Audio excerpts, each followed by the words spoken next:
성경 읽어진의 신약성경 47일차 사도행전 21장 17절에서 40절, 사도행전 22장에서 24절. 우리가 예루살렘에 이르니 형제들이 우리를 반가이 맞아 주었다. 이튿날 바울은 우리와 함께 야고보를 찾아갔는데 장로들이 다 거기에 있었다.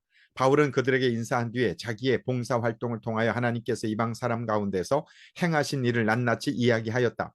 그들은 이 말을 듣고서 하나님께 영광을 돌리고 바울에게 말하였다.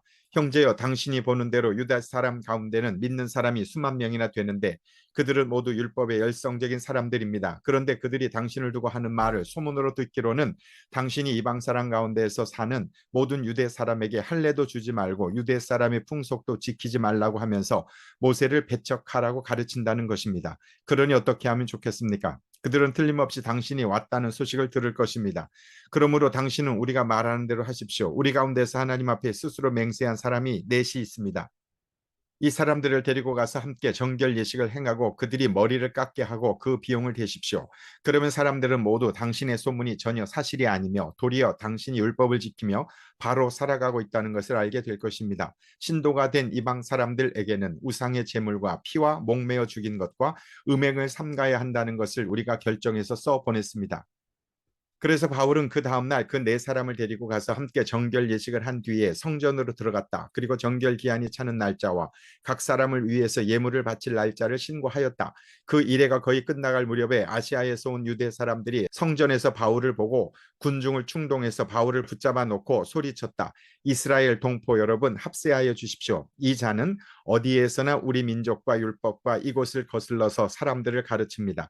더욱이 이 자는 그리스 사람들을 성전에 데리고 들어와서 이 거룩한 곳을 더럽혀 놓았습니다. 이는 그들이 에베소 사람 드로비모가 바울과 함께 성내에 있는 것을 전해 보았으므로 바울이 그를 성전에 데리고 들어왔으리라고 생각하였기 때문입니다. 그래서 온 도시가 소란해지고 백성들이 몰려들어서 바울을 잡아 성전 바깥으로 끌어내니 성전문이 곧 닫혔다. 그들이 바울을 죽이려고 할 때에 온 예루살렘이 소요에 휘말려 있다는 보고가 천부장에게 올라갔다. 그는 곧 병사들과 백부장을 거느리고 그 사람들에게로 달려갔다. 그들은 천부장과 군인들을 보고 바울을 때리는 것을 멈추었다. 천부장이 가까이 가서 바울을 체포하였다. 그리고 그는 부하들에게 쇠사슬 둘로 바울을 결박하라고 명령하고 그가 어떤 사람이며 또 무슨 일을 하였는지를 물었다. 그러나 무리 가운데서 사람들이 저마다 다른 소리를 질렀다. 천부장은 소란 때문에 사건의 진상을 알 수 없었으므로 바울을 병영 안으로 끌고 가라고 명령하였다. 바울이 징계에 이르렀을 때에는 군중이 하도 난폭하게 굴었기 때문에 군인들이 그를 둘러매고 가야 하였다. 큰 무리가 따라오면서 그 자를 없애버려라 하고 외쳤다. 바울이 병영 안으로 끌려 들어갈 즈음에 그는 천부장에게 한 말씀 드려도 됩니까? 하고 물었다. 천부장이 당신은 그리스 말을 할 줄 아오? 그러면 당신은 얼마 전에 폭동을 일으키고 4천 명의 자객을 이끌고 광야로 나간 그 이집트 사람이 아니요? 하고 반문하였다. 바울이 대답하였다. 나는 길리기아의 다소 출신의 유대 사람으로 그 유명한 도시의 시민입니다. 저 사람들에게 내가 한마디 말을 하게 허락해 주십시오. 천부장이 허락하니 바울은 층계에 서서 무리에게 손을 흔들어 조용하게 하였다. 잠잠해지자 바울은 히브리 말로 연설을 하였다. 사도행전 22장. 동포 여러분, 내가 이제 여러분에게 드리는 해명을 잘 들어주시기 바랍니다. 군중들은 바울이 히브리 말로 연설하는 것을 듣고 더욱더 조용해졌다. 바울은 말을 이었다. 나는 유대 사람입니다. 나는 길리기아의 다소에서 태어나서 이 도시 예루살렘에서 자랐고 가말리엘 선생의 문화에서 우리 조상의 율법의 엄격한 방식을 따라 교육을 받았습니다. 그래서 나는 오늘날 여러분 모두가 그러하신 것과 같이 하나님께 열성적인 사람이었습니다. 나는 이 도를 따르는 사람들을 박해하여 죽이기까지 하였고 남자든 여자든 가리지 않고 묶어서 감옥에 넣었습니다. 내 말이 사실임을 대제사장과 모든 장로가 증언하실 것입니다. 나는 그들에게서 다마스쿠스에 있는 동포들에게 보내는 공문을 받아서 다마스쿠스로 길을 떠났습니다. 나는 거기에 있는 신도들까지 잡아서 예루살렘으로 끌어다가 처벌을 받게 하려고 했던 것입니다. 가다가 정오 때쯤에 다마스쿠스 가까이에 이르렀는데 갑자기 하늘로부터 큰 빛이 나를 둘러 비추었습니다. 나는 땅바닥에 엎어졌는데 사울아 사울아 내가 어찌하여 나를 핍박하느냐 하는 소리가 들려왔습니다. 그래서 내가 주님 누구십니까 하고 물었더니 그는 나에게 대답하시기를 나는 내가 핍박하는 나사렛 예수이다 하셨습니다. 나와 함께 있는 사람들은 그 빛을 보았으나 내게 말씀하시는 분의 음성은 듣지 못하였습니다. 그때 내가 주님 어떻게 하라 하십니까 하고 말하였더니 주님 주님께서 내게 말씀하셨습니다. 일어나서 다마스쿠스로 가거라. 거기에는 내가 해야 할 모든 일을 누가 말해 줄 것이다.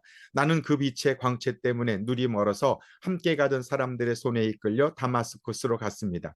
거기에 아나니아라는 사람이 있었습니다. 그는 율법을 따라 사는 경건한 사람으로 거기에 사는 모든 유대 사람에게 칭찬을 받는 사람이었습니다. 그가 나를 찾아와 곁에 서서 형제 사울이여 눈을 뜨시오 하고 나에게 말하였습니다. 그 순간에 나는 시력을 회복하여 그를 쳐다보았습니다. 그때 아나니아가 내게 말하였습니다. 우리 조상이 하나님께서 당신을 택하셔서 자기의 뜻을 알게 하시고 그 의로우신 분을 보게 하시고 그분의 입에서 나오는 음성을 듣게 하셨습니다. 당신은 그분을 위하여 모든 사람에게 당신이 보고 들은 것을 증언하는 증인이 될 것입니다. 그러니 이제 망설일 까닭이 어디 있습니까? 일어나 주님의 이름을 불러서 세례를 받고 당신의 죄 씻음을 받으십시오.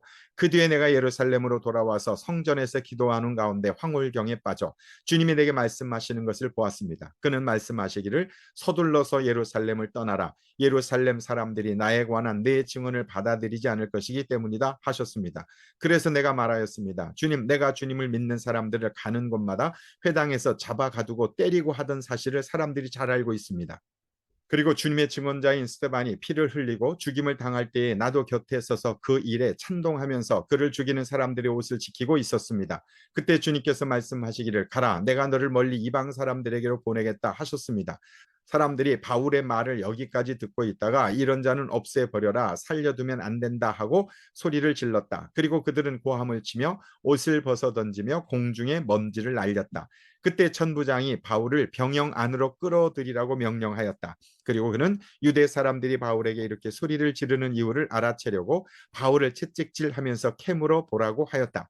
그들이 채찍질을 하려고 바울을 눕혔을 때에 바울은 거기에 서 있는 백부장에게 로마 시민을 유죄 판결도 내리지 않고 매질하는 법이 어디에 있어 하고 말하였다. 백부장이 이 말을 듣고 천부장에게로 가서 어떻게 하시렵니까? 이 사람은 로마 시민입니다 하고 알렸다. 그러자 천부장이 바울에게로 와서 내게 말하시오. 당신이 로마 시민이오? 하고 물었다. 바울이 그렇다고 대답하니 천부장은 나는 돈을 많이 들여서 이 시민권을 얻었어 하고 말하였다. 바울은 나는 나면서부터입니다 하고 말하였다. 그러자 바울을 신문하려고 하던 사람들이 곧 물러갔다. 천부장도 바울이 로마 시민이라는 사실을 알고는 그를 결박해 놓은 일로 두려워하였다. 이튿날 천부장은 무슨 일로 유대 사람이 바울을 고소하는지 그 진상을 알아보려고 하였다. 그래서 그는 바울의 결박을 풀어주고 명령을 내려서 대제사장들과 온 의회를 모이게 하였다. 그리고 그는 바울을 데리고 내려가서 그들 앞에 세웠다. 사도행전 23장. 바울이 의회원들을 주목하고 말하였다. 동포 여러분, 나는 이날까지 하나님 앞에서 오로지 바른 양심을 가지고 살아왔습니다.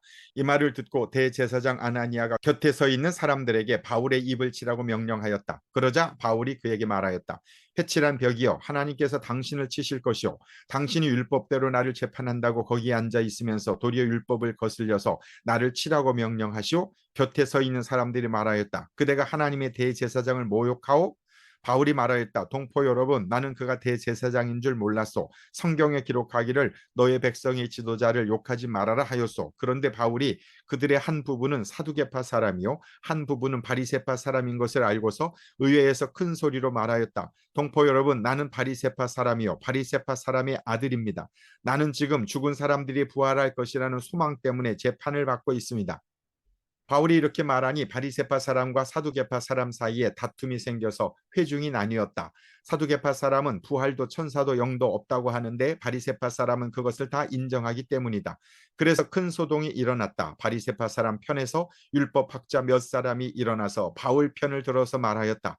우리는 이 사람에게서 조금도 잘못을 찾을 수 없습니다. 만일 영이나 천사가 그에게 말하여 주었으면 어찌하겠습니까? 싸움이 커지니 천부장은 바울이 그들에게 찢길까 염려하여 군인더러 내려가서 바울을 그들 가운데서 빼내어 병영 안으로 데려가라고 명령하였다. 그날 밤에 주님께서 바울 곁에 서서 말씀하셨다. 용기를 내어라. 내가 예루살렘에서 나의 일을 증언한 것과 같이 로마에서도 증언하여야 한다. 날이 새니 유대 사람들이 모이하여 바울을 죽이기 전에는 먹지도 마시지도 않겠다고 맹세하였다. 이 모의에 가담한 사람은 40명이 넘었다. 그들이 대제사장들과 장로들에게로 가서 말하였다. 우리는 바울을 죽이기 전에는 아무것도 입에 대지 않기로 굳게 맹세하였습니다. 그러니 이제 여러분은 의회와 짜고서 바울에 관한 일을 좀 더 명확하게 알아보려는 척하면서 천부장에게 청원하여 바울을 여러분 앞에 끌어내어 오게 하십시오. 우리는 그가 이곳에 이르기 전에 그를 죽여버릴 준비를 다 해놓았습니다. 그런데 바울의 누이의 아들이 이 음모를 듣고 서둘러 가서 병영으로 들어가 바울에게 그 사실을 일러주었다. 그래서 바울은 백부장 가운데 한 사람을 불러놓고 말하였다. 이 청년을 천부장에게 인도해 주십시오. 그에게 전할 말이 있습니다. 백부장이 그를 데리고 천부장에게로 가서 말하였다. 죄수 바울이 나를 불러서 이 청년이 대장님께 드릴 말씀이 있다고 하면서 데려다 달라고 부탁해서 데려왔습니다. 천부장이 청년의 손을 잡고 아무도 없는 데로 데리고 가서 물어보았다. 내게 전할 말이 무엇이냐? 그가 대답하였다. 유대 사람들이 바울에 관해서 좀 더 정확하게 캐물어 보려는 척하면서 내일 그를 의회로 끌어내어 오게 해달라고 대장님께 청하기로 뜻을 모았습니다. 그러니 대장님은 그들의 말에 넘어가지 마십시오. 바울을 죽이기 전에는 먹지도 마시지도 않겠다고 맹세한 사람이 40명 남짓 매복하여 바울을 기다리고 있습니다. 그들은 지금 준비를 다 하고 대장님에게서 승낙이 내리기만을 기다리고 있습니다. 천부장은 그 청년에게 이 정보를 내게 제공하였다는 말을 아무에게도 하지 말아라 하고 당부한 뒤에 그를 돌려보냈다. 천부장이 백부장 두 사람을 불러서 명령하였다. 오늘 밤 9시에 가이사랴로 출발할 수 있도록 보병 200명과 기병 70명과 창병 200명을 준비하여라. 또 바울은 벨릭스 총독에게로 무사히 호송할 수 있도록 그를 태울 짐승도 마련하여라. 천부장은 이렇게 편지를 썼다. 글라우디오 루시아는 삼가 총독 벨리스 각하께 문안드립니다. 이 사람은 유대 사람들에게 붙잡혀서 죽임을 당할 뻔하였습니다. 그런데 나는 그가 로마 시민인 것을 알고 군대를 거느리고 가서 그를 구해냈습니다. 유대 사람들이 무슨 일로 그를 고소하는지를 알아보려고 나는 그들의 의회로 그를 데리고 갔습니다. 나는 그가 유대 사람이 율법 문제로 고소를 당하였을 뿐이며 사형을 당하거나 갇힐 만한 아무런 죄가 없다는 것을 알았습니다. 그런데 이 사람을 해하려고 하는 음모가 있다는 정보를 듣고서 나는 당장에 그를 총독님께로 보내는 바입니다. 그리고 그를 고발하는 사람들에게도 그에 대한 일을 각하 앞에 제소하라고 지시하여 두었습니다. 군인들은 명령을 받은 대로 바울을 넘겨받아 밤에 안디바드리로 데려갔다. 그리고 이튿날 기병들에게 그를 호송하게 맡기고 그들은 병영으로 돌아왔다. 기병들이 가이사랴에 이르러서 그 편지를 총독에게 전달하고 바울도 그 앞에 데려다가 세웠다.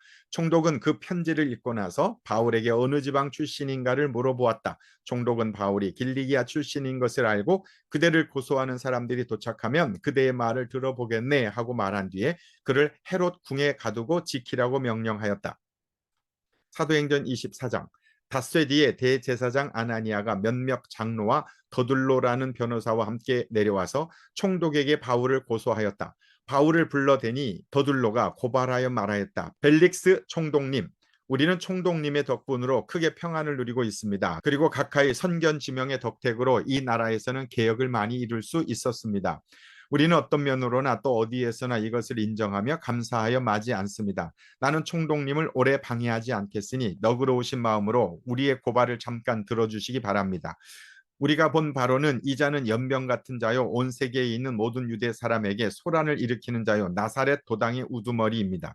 그가 성전까지도 더럽히려고 하므로 우리는 그를 붙잡았습니다. 총독님께서 친히 그를 신문하여 보시면 우리가 그를 고발하는 이유를 다 아시게 될 것입니다. 그러자 유대 사람도 이에 합세해서 그의 말이 모두 사실이라고 주장하였다. 그때 총독이 바울에게 말하라고 머리를 끄덕이니 바울이 대답하였다. 총독님께서 여러 해 동안 이 나라의 재판장으로 계신 것을 내가 알고 있습니다. 그러므로 나는 기쁜 마음으로 내가 한 일을 변호하겠습니다. 내가 예루살렘에 예배하러 올라간 지 열 이틀밖에 되지 않았다는 것은 총독님께서도 곧 아실 수 있습니다. 그리고 나를 고발한 사람들은 내가 성전에서나 회당에서나 성내에서 누구와 논쟁을 하거나 군중을 선동해서 모으거나 하는 것을 보지 못하였습니다. 지금 그들은 내가 한 일을 들어서 고발하고 있지만 총독님께 아무 증거도 제시할 수 없습니다. 그러나 나는 총독님께 이 사실을 고백합니다. 그것은 내가 그들이 이단이라고 하는 그 도를 따라 우리 조상이 하나님을 섬기고 율법과 예언서에 기록되어 있는 모든 것을 믿는다는 사실입니다. 그리고 나는 하나님께 소망을 두고 있는데 나를 고발하는 이 사람들도 그 소망이 이루어지기를 고대하고 있습니다. 곧 그것은 의로운 사람들과 불의한 사람들의 부활이 장차 있으리라는 것입니다. 그러므로 나도 언제나 하나님과 사람들 앞에서 거리낌 없는 양심을 가지려고 힘쓰고 있습니다. 나는 내 결혼에게 구제금을 헌금을 전달하고 하나님께 제물을 바치려고 여러 해 만에 고국에 돌아왔습니다. 그들은 내가 제물을 바치는 절차로 성전에서 정결 예식을 행하는 것을 보았을 뿐이고 내가 작당을 하거나 소동을 일으키는 것을 보지 못하였습니다. 그 자리에는 아시아에서 온 몇몇 유대 사람이 있었는데 내가 한 일을 들어 고발할 것이 있으면 그 사람들이 총독님 앞에 나타나서 고발했어야 마땅할 것입니다. 그렇지 않으면 내가 의회 앞에 끌려가서 섰을 때에 이 사람들이 내게서 무슨 잘못을 찾아냈는지 그것을 말하라고 해 보십시오. 다만 나는 그들 가운데 서서 말하기를 오늘 내가 여러분에게 재판을 받고 있는 것은 죽은 사람들의 부활과 관련된 문제 때문입니다. 하는 이 한마디 말을 부르짖었을 뿐입니다.